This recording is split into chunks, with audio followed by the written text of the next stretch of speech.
Well, hello there. It's Eric of the Kallax Shellfish playing solo with a solo game today, because someone else ran off. Probably panicked, rolled the dice and ran somewhere. Final Girl is a pure solo game. I mean, you could play together, but there's no real... Well, maybe you want to sit next to someone else, but it's a bit like when you're playing games together in the 80s and 90s or whatever. I mean, you work together around one screen, but only one had the controller. It's a bit like that. So let's think about it as a solo game, mainly. And it's pretty easy. You're the final girl. There's someone trying to kill you and a bunch of victims. And the more victims the killer kills, the stronger it gets. And the more victims you save, the stronger you get. And then of course you can find weapons and other tools, search around, run around the campground, find things. And other things happen also with like event cards, and the killer has various powers that are revealed every now and then that do different things. But when I first heard a review for this, it didn't sound like much fun, because basically you need to roll a 6 with a couple of dice, basically, to succeed at something. But that's of course not quite true, because you can roll, if you roll 2 of one symbol, well, that counts as a success. And you have cards that can manipulate dice, and you have items that can manipulate things. So it's not quite just boiled down to rolling 6s. But it is still quite hard. I don't know what the usual win percentage is, but maybe half the time, something like that. Some killers seems worse than others, and when Krampus gets an axe, it's really dangerous, I can tell you that. But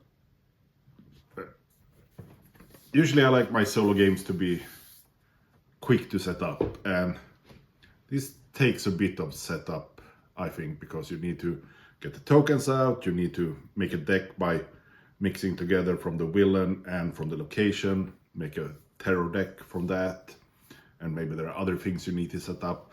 So it takes a little bit of setup, and then gameplay wise, maybe half an hour, 45 minutes, if you don't rush it, or if you don't die super early. So maybe like an hour for a game with everything. I mean, it's not super much, but as I said, the setup is a bit harder than many other solo games I enjoy, but it's worth the setup, because it's an interesting, it's a bit like playing a video game or something. You do interesting things happen also, and if you enjoy any kind of horror, just in thought, maybe not the movies as much, I think you would enjoy this game.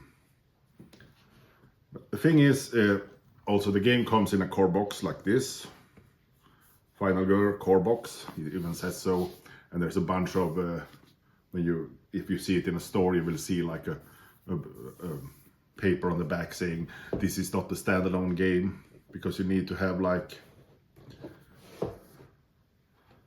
here, it's a box with the Hans the killer in Camp Happy Trails, with a masked killer stalking around in a camp with teenagers around the lake. And I don't think you need that many boxes to start with, at least. You get a lot of play and variation out of just one box. So if you don't have this game yet, like getting the core box together with like the Camp Happy Trails, that will give you quite a lot of playtime, I think, before you do other things. There's a bunch of other, they have miniatures for them and things like that. And this one, like Krampus, with in Santa's village, which is a lot of fun to play.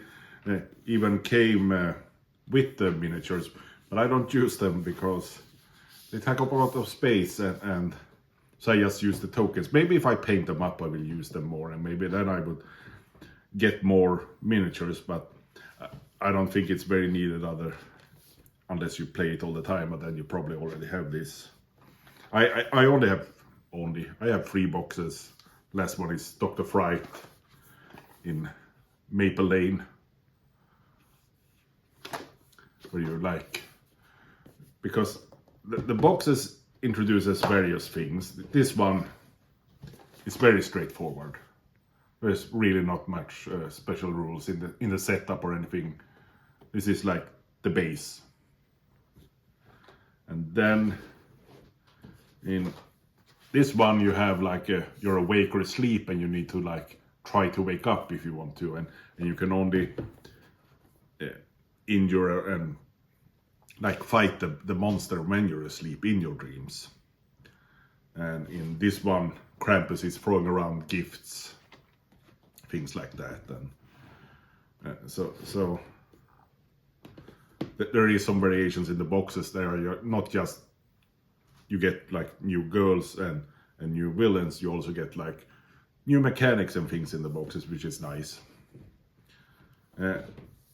But as I said, if you just start with the base box and one feature movie, then you're good to go to start things with. And maybe wonder like, oh, that's a nice t-shirt. Who's the GOAT?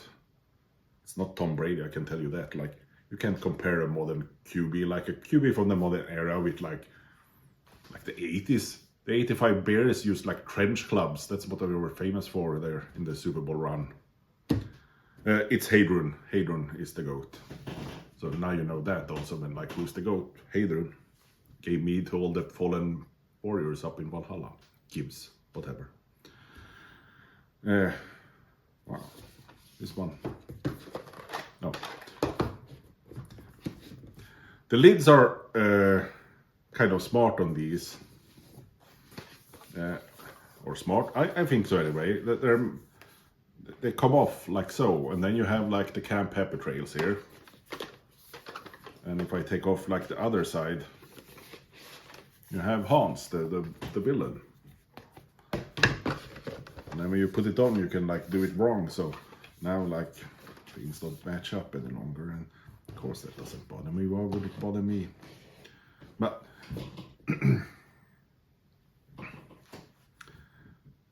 but I mean, the basic of the game is you usually have 2 dice. You can manipulate it up more or less. You run around, try to save victims. You might try to get some equipment, and then you have to kill the boss, the bad guy, the villain. And he tries to kill you, of course. And your last health is like a token. And when you come to your last health, you flip over the token. It might be nothing, it might just be dark, but it also might be extra life. Like, oh, now he's back with 2 or 3 health or whatever. And I think that's kind of thematic for a horror movie. Like, you know, they're not quite dead yet. But I got sidetracked, but yeah, that's what you do. You run around on this map, you try to rescue things, you try to gather up things, you try to make the horror level go down, because the more it goes down, the more dice you get, and the more it goes up, the less dice you get. And also, as I said, when the villain kills, there's another track that moves up, so he becomes stronger and stronger, and then he has cards that flip over as things happen, and those also make him stronger and stronger. And then, of course, Krampus like totally flips and comes after me with an axe and hits me twice, and I have nothing to. And then he has his ultimate power is I can only, like, when I do a reaction, I can only use 1 dice, and then it's game over. But so that's something you have to take. Sometimes it's doomed. It's not doomed from the start, but it's doomed from the end if you don't have exactly the right cards and get exactly the right rolls. So it is. If I said 50%, as I said, you can also make it harder. There's like 2 levels for the thing, and one side is like the terror side or whatever, the nightmare mode or whatever. So then it's even harder if this is too easy. It's not too easy for me. But if it's too easy for you, you can make it harder. And yeah, I don't think I have much else to say. It's if you like solo games or been thinking about trying a solo game, you like horror stuff, and you're okay with like it taking maybe 10 minutes or whatever, 10-15 minutes to set things up the first time. I mean, then you can play it many times and it goes much quicker in between, but each time you get it out, I feel it like it takes a while. Maybe it's just because I'm slow and pet the dog and things like in between. Then this is definitely for you. Also, this isn't for you if you hate fun. So long.